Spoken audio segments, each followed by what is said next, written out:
Good day. I'm Benz Reyes and I'm from the CPE 31.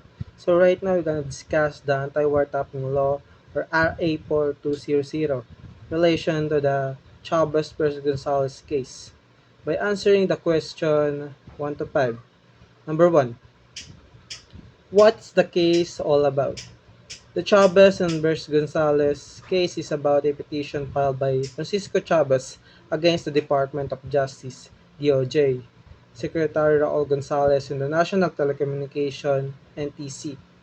Chavez challenged the action and statements made by the DOJ Secretary and the NTC in response to the release of the controversial Garcia tapes, alleged recording of wiretap conversation between President of the Philippines and Comelec Commissioner regarding the 2004 presidential election. Chavez argued that the respondent action violated the constitutional rights of to freedom of expression and freedom of the press.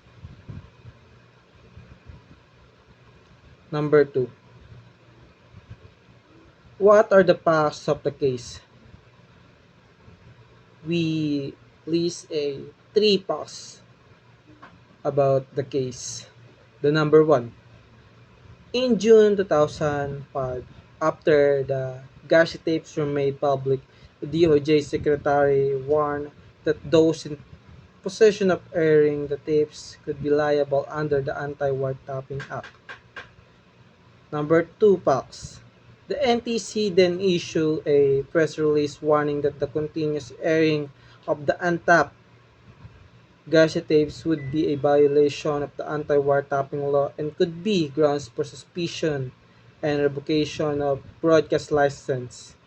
The NTC claimed that the tapes were false and are fraudulent, and their airing would constitute false information or willfully misrepresentation. And the last facts are Petitioner Chavez filed a petition for certiorari and prohibition against the DOJ Secretary and the NTC, challenging their action as unconstitutional. Number 3 question. What are the issue on the case? The main issue addressed by the Supreme Court were whether the action of the DOJ Secretary and the NTC amounted to unconstitutional prior restraint on the protected speech. Number 2. Whether the NTC act beyond the scope of its regulatory power in issuing the warning regarding the Garcia tapes. Number 4 question. What is the ruling of the Supreme Court? The Supreme Court granted the petition filed by Chavez and nullified the statement made by the DOJ Secretary and the NTC.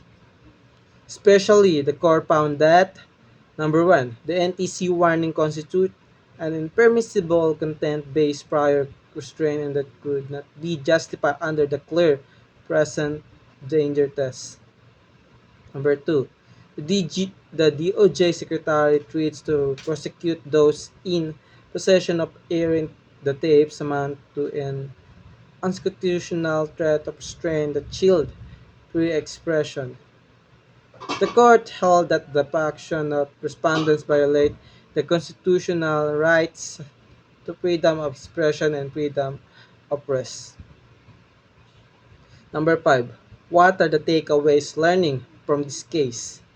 Number 1. The Supreme Court reaffirmed that the paramount importance of freedom of expression as a fundamental right that cannot be restricted absent a compelling state interest. Number 2.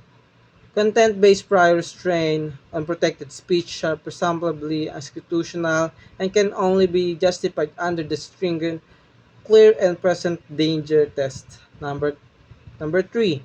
Even threats of prosecution or sanction can have a constitutional chilling effect on free speech. Number 4. The court rejected the argument that broadcast media should receive lesser constitutional protection compared to print media applying the same clear present danger test.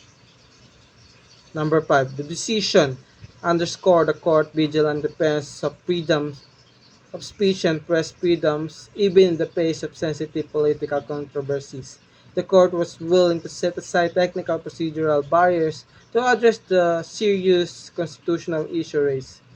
This case serves as important precedent in the Philippines. Ju- Jurisprudence on the scope and limits of freedom of expression and the press, reinforcing the court roles as the guardian of these fundamental liberties.